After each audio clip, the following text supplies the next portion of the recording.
Good afternoon. We'll now start. First of all, I'd like to welcome everybody to this pep talk this afternoon. Please mute yourself, but always show your video picture. Sign in your name, your Facebook account, or email address in the chat box. Please include the names of companions attending with you. Use the chat box to ask questions and make comments while the pep talk is on. There will be group pictures at the start and end of the pep talk, so please show your faces in the video. Another reminder, please take the online learning evaluation test exercise after the pep talk to have a perfect score and get the certificate like the one shown here. I will place the link in the chat box later on. Another reminder, obtaining 25 OLETA certificates will entitle one mentee to a free voucher for a RO Hoson medical consultation, either telemedical or face-to-face. Another request, please type in your feedback in the chat box during the open forum and before we adjourn. So before we go to the pep talk proper in 2 minutes, please let's now have a group picture taking. So please turn on your video and show your beautiful faces.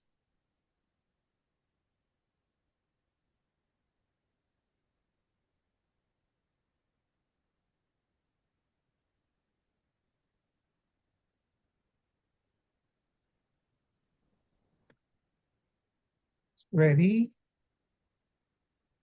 Get set. Ready?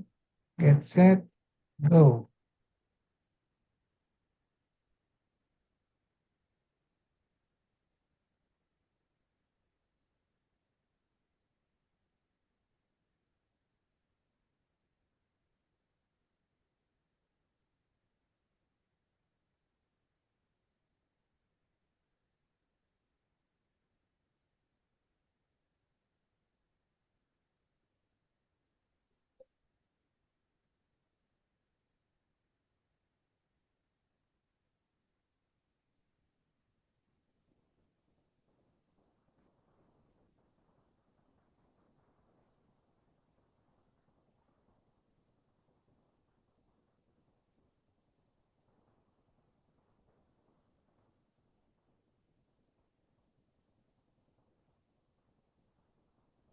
Okay.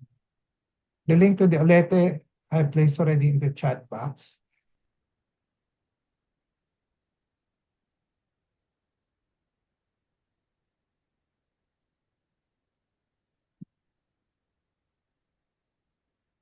I have a patient empowerment program in which I like to empower the lay people or patients to take control in the management of their health.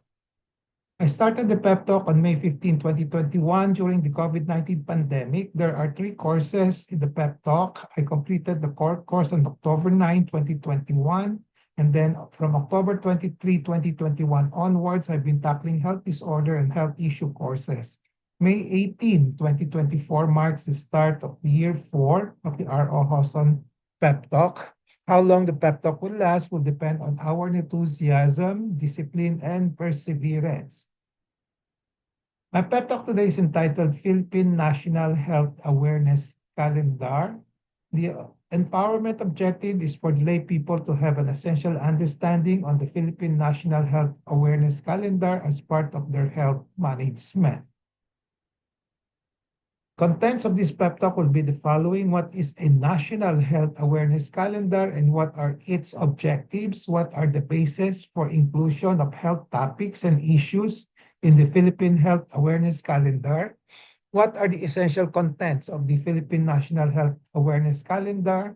The benefits of knowing the calendar, the problems with the Philippine National Health Calendar, and what are my advice, what is my position and recommendations on the issues and problems.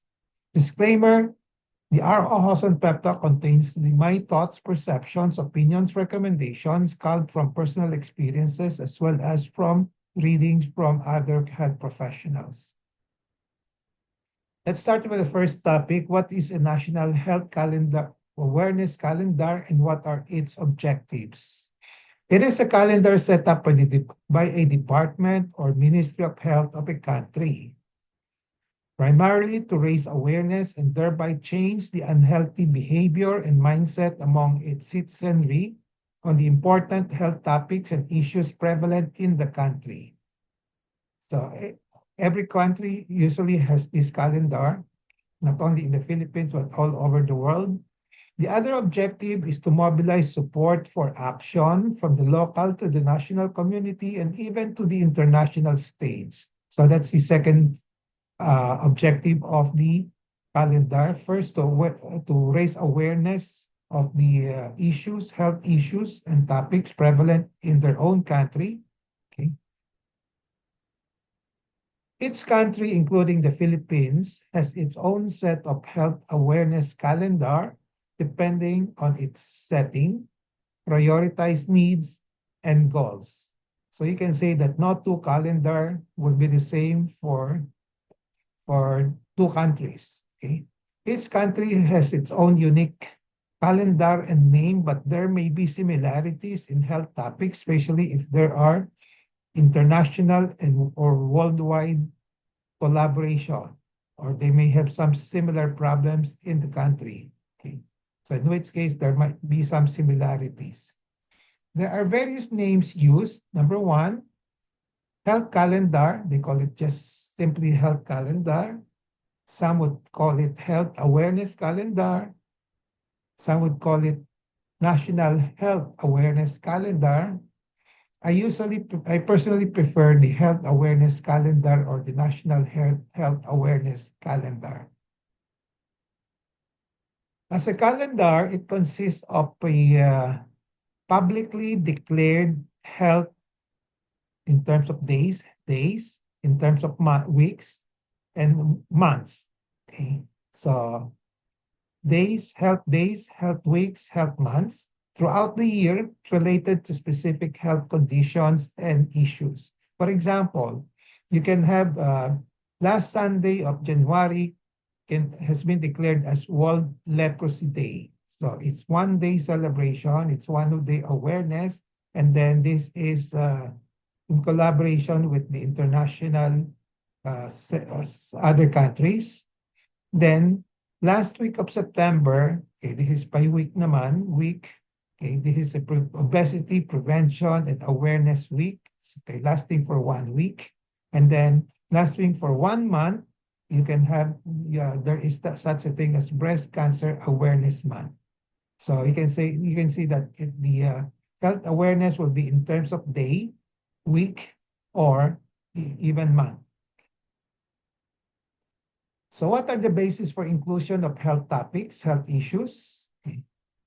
So the inclusion of topics and health issues in the Philippines, I talk about the Philippines, Department of Health Awareness Calendar is usually based on the awareness legislation. There's a law requiring that awareness day or Global Awareness Day proclaimed usually by the WHO and being promoted by well-established and reputable international health organization. So this one is global naman, okay, because of the usually by the World Health Organization. And lastly, by the Philippine Department of Health, DOH. No? So usually based on the data on the burdens, yung mga in prevalent diseases in the country, okay, or health issues in the community. Okay. So tatlong basis, but ang pinaka bottom line there is it's the Department of Health who will determine what will be placed them there, but it will include some of the required awareness by the legislation, by law, and then they will also involve yung mga international awareness days. What are the essential contents of the Philippine National Health Awareness Calendar?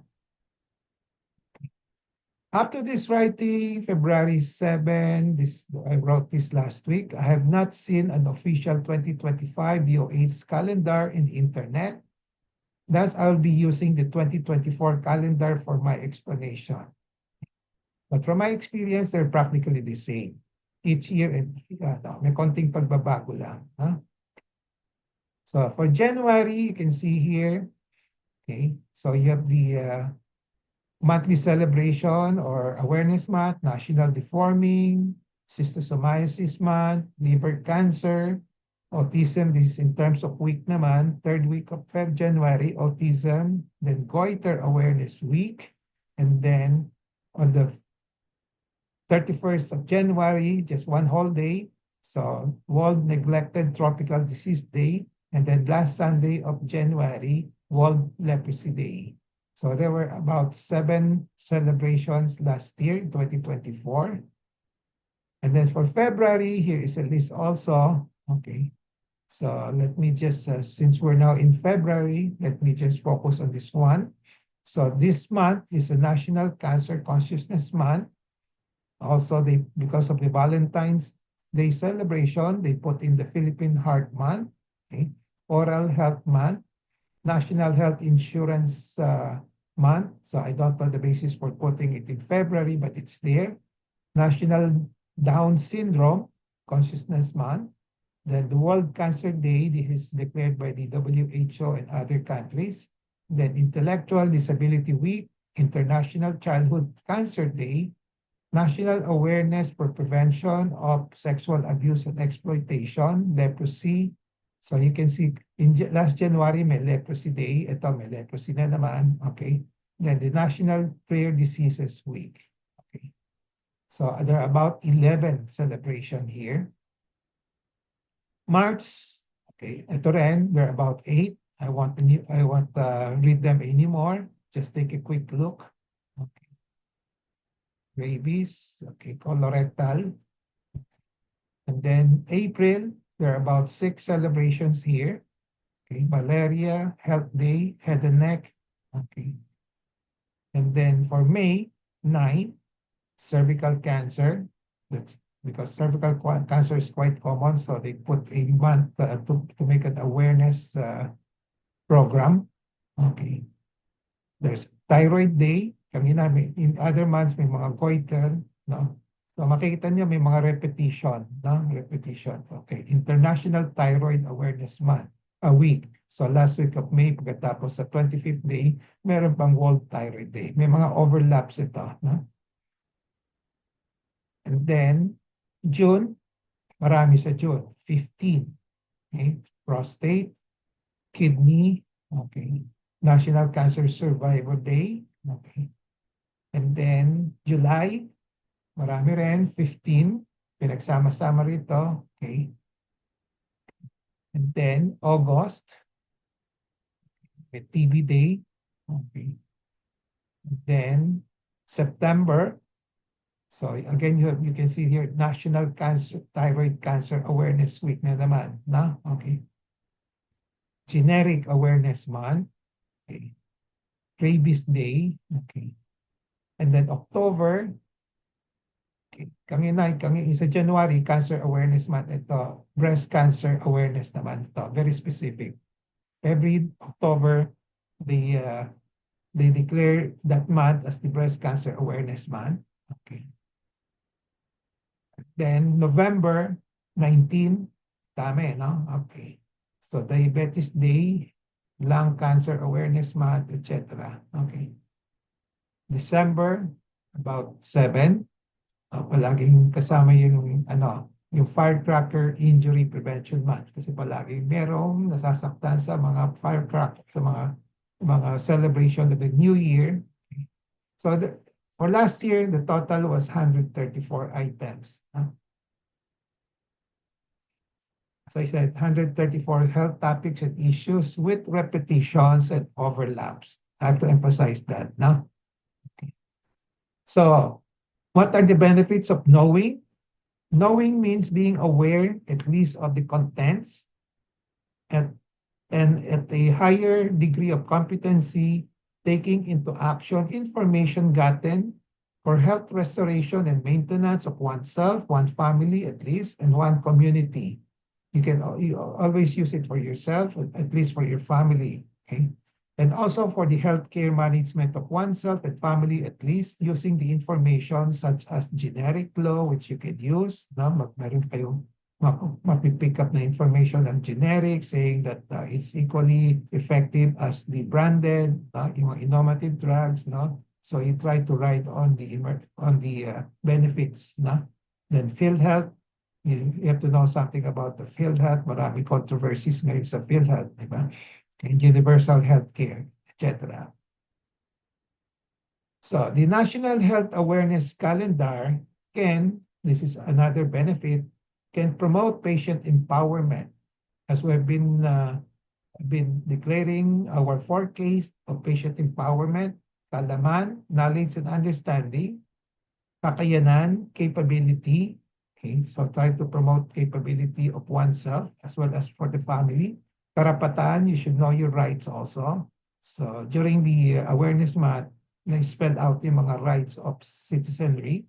Then kapangyarihan. So you have the right to determine what you really want, self-determination. Okay, the other benefits are gaining greater control over decisions and actions affecting one's health, improvement in the quality in healthcare administered by physicians and other healthcare professionals because of patient-centered care, improvement in health outcomes because of patient participation, because you know something about it already through the awareness week, month, days, leading to longevity and full and contented life. And then control of medical costs because of patient-centered care and patient participation. So Stephen Jordan summarized it here, 8 reasons for the Health Awareness Month campaign, the importance. First of all, pinaka-basic, it raise awareness. Then, of course, it educate. Then it try to reduce stigma through the Awareness Consciousness Month. Then advocacy and fundraising, okay, for those which need resources to make the program, awareness program going. Targeted campaign, collaboration and networking, promote networking among different organizations, okay? And then preventive health, of course, and then inspiring actions. No? Okay. So from awareness, education, dapat may actions. No? What are the problems with the Philippine National Health Awareness Calendar, and what is R.O. Hoson's position and recommendations? The basic questions, the essential question is, how effective is the Philippine National Health Awareness Calendar? If all of you, if you're aware of, if you know that there is such a thing as National Health Awareness Calendar for a long time now, ang tanong dito, how effective is it? So personally, I've been asking around also. There's no honest to goodness study on this question yet. As I said, I've been asking around lately. Okay, hindi ko pa natatanong ng DOH. I'm trying to contact the DOH in charge of this program. Have they done a study on this? No? Mukhang wala pa. Okay. But from my personal observation, I guess it's not achieving what its intended benefit to the maximum, but somehow helpful. Hindi lang maximum. No? Okay. Anyway, despite their imperfections, personally, I think health awareness calendar can, no matter what, raise some degree of positive awareness, especially if done year in, year out. Paulit-ulit lang. I know, hindi naman magbabago yung buong Pilipinas in one day, in 1 week, in 1 year, mahirap pa rin palitan. So the project can rally people to spread awareness and show support. Educational and fundraising events are often held at times of the awareness days, weeks, and months to create a ripple effect of positivity and empowerment for, and not only for those living with health conditions, but also their loved ones also. A downside of the health awareness calendar campaign is the associated unscrupulous marketing of services and products of some mga business, no? Okay. If not a lot of them, okay, also including healthcare institutions, yung mga hospitals, yung mga laboratory, no, and pharmaceutical companies.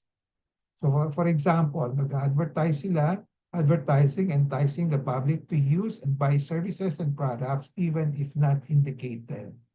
No, sasabihin lang, may sale, no, may discount, no, okay.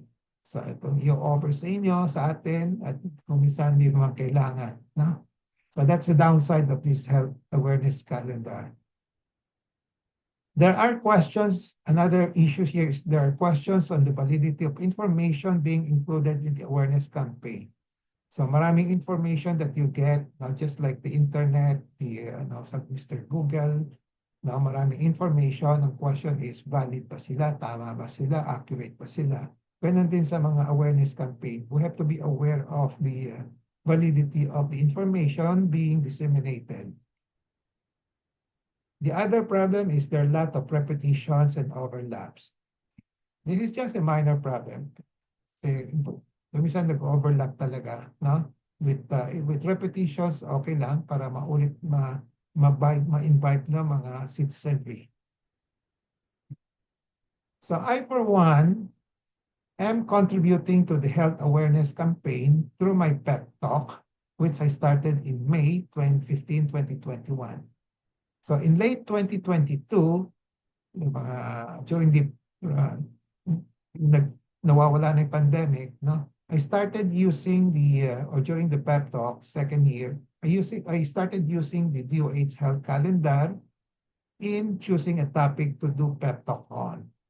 I have given pep talks on thyroid cancer consciousness month, goiter awareness, digestive health awareness, rabies, etc.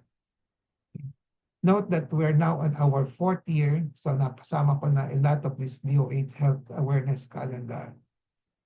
So it is a matter of whether I will repeat it again next time, pwede, but I'll include other new topics.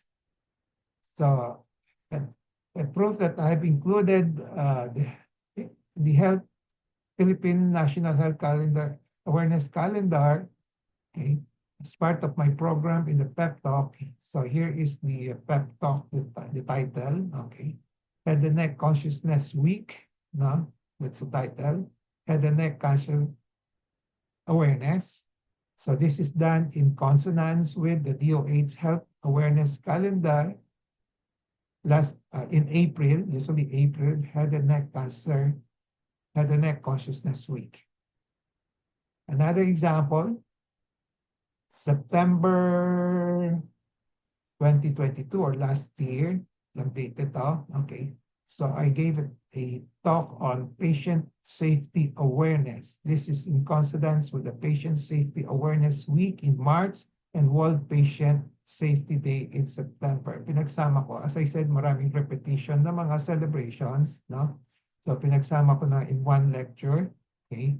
So for March and September, patient safety awareness.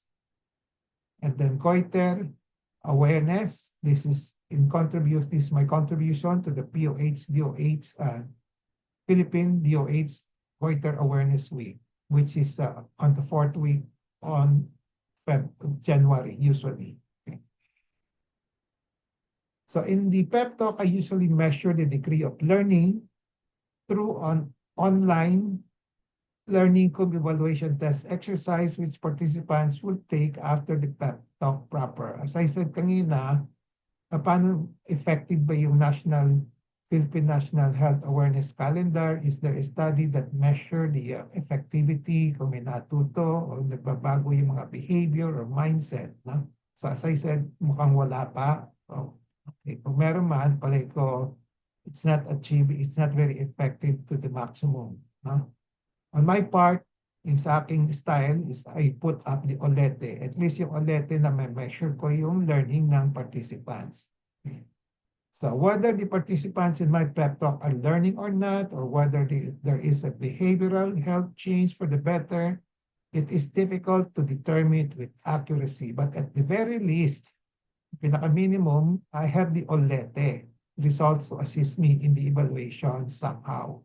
So kung may nagtanong sa akin, how do you evaluate the effectiveness of your pep talk? At least meron akong OLETE na papakita sa kanila. Okay. Then since the participants are mostly my patients, no, I can observe behavioral changes when they come for follow-up and my continued interaction with them in social media. Nakikita ko, okay, yung follow-up of mga development. Some would shift from a ritualistic and maximalist mindsets to a minimalist mindset, which is the ideal one, in their health management. And some would advise their relatives on what they learned from my pep talk. So I like to assume these are the benefits that these are the results of my pep talk, positive benefits. And despite all the imperfections of the health awareness calendar, I believe I just had to continue to ride on the health awareness campaign of the DOH. One, to contribute to the national efforts of improving the health, because it's DOH siya, no? So tutulong tayo. And two, for the welfare, at least of my very own patients, to empower my patients on the four Ks of kaalaman, kakayanan, karapatan, and kapangyarihan. Aside from attending my pep talk, I would strongly recommend that all lay people, kayo, okay, including you, to keep track of the DOH Health Awareness Calendar and participate in its program. So it is very comprehensive. Sabi ko nga, may overlap, kaya repetition, kaya very comprehensive na talaga. No? Baka meron mga kulang pa which will come out in the future. No? It is of importance also in preventive health and in health restoration and management. So you pwede may information kayo makukuha on how to prevent rabies, how to prevent yung leprosy, etc. And then what to do when you have all various diseases like cancer, like goiter, what to do, health restoration and maintenance. So my advice is go over the list of health topics and issues and select which ones are relevant to your needs and to your family members and community.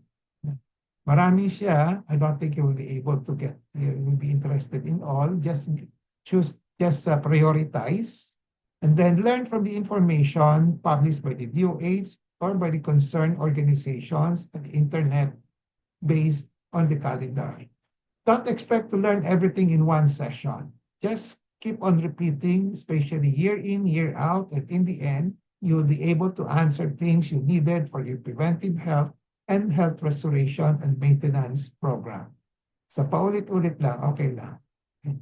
On my part, I will give a list of usual topics and issues in the DOH calendar. Then you select at least 5 topics of interest to you and to your family, and then submit to me your selected topics. Then I will try my best to include them in the pep talks this year as much as possible. So you can take a look at your free time, then tell me what are the topics that you want to be included in the pep talk next time. So summary and takeaway, I have discussed all these topics. I won't repeat them anymore. Okay, but in the bottom line here, although it's imperfect, no, there are a lot of repetition and overlaps, no, may makukuha pa rin tayo ng mga benefits, no.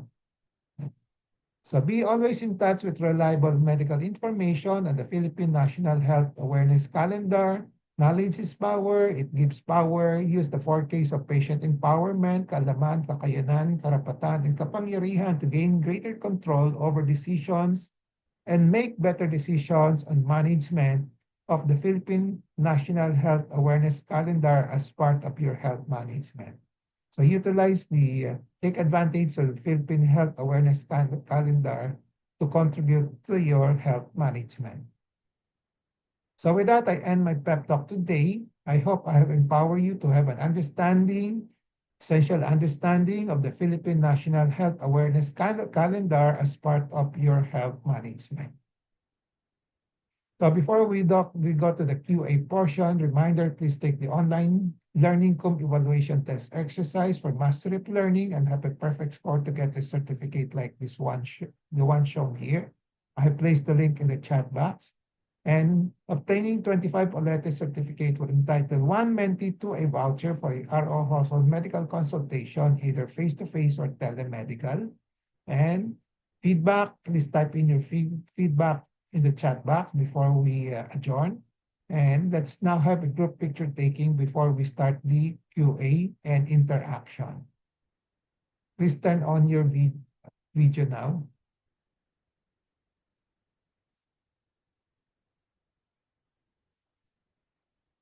Okay.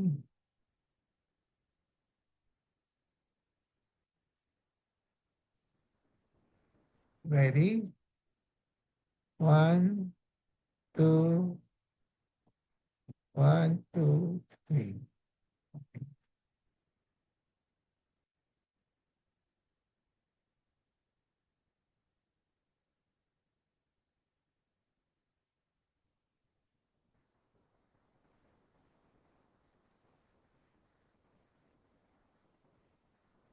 Okay. The floor is now open for questions, comments, no, sharing experiences, no, suggestions on how we can maximize the benefit of the calendar. Anybody? Meron kayong isa-suggest that I add topics to discuss sa pep talk? Meron kayong special request?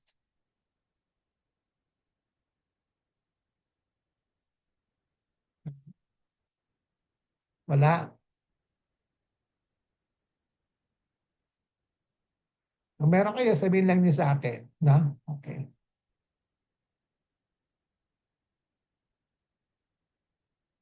For the, kung yung mga ibang pep talk, syempre in 1 year, I won't be able to cover all the topics in the National Health Awareness Calendar. And the other reason is that hindi ko man expertise yung iba, no? Example, mga child abuse, hindi ko linya yon. So I won't be able to tackle those things, no? Okay. Pero yung mga others, kung di ko natatackle within the year, at least nako-cover in the, kasi we're now on our 4th year, di ba? So yung iba natackle na, no? Okay. We started with COVID. With COVID, how to manage COVID nung umpisang-umpisa. Then after that, we talk about your patient's rights, no? Ganon. Then after that, we talk about the DOH calendar, goiter awareness month, leprosy, rare diseases. Okay. So if you have a topic that you think should be discussed, pwede niyong hanapin mo na yung old proceedings. Baka andun, no? Okay. Kung wala, just tell me, I will prepare, kung kaya ko, I will prepare a lecture on that. No? Okay. Okay. Any questions?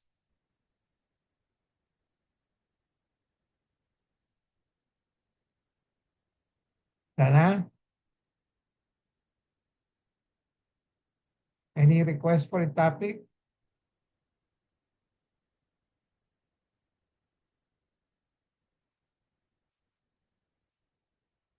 So, okay. Remember I said one of the drawback of yung mga national health calendar is a lot of companies, a lot of ride on the yung mga awareness week, awareness month, no? Okay. So yung mga sale, yung mga package deal, no? Okay. So just take, just like, just like yung mga sales sa supermarket, sa mga mall, no? Be cautious with being attracted to go for the sale. Kung di kailangan, huwag niyong bilhin kung di naman yung kailangan sa bahay, di ba? Okay. Ganun din, the principle is the same. If there's a sale for mga lab exams, no? Okay. Kung di naman kailangan, huwag kayo kakagat, no? Okay.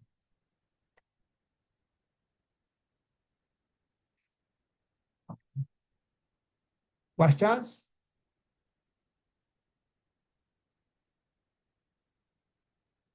Nana? So if there are none, we'll call it a day. We will see each other next week again. So the topic will be, we'll talk about yung PWD. Okay.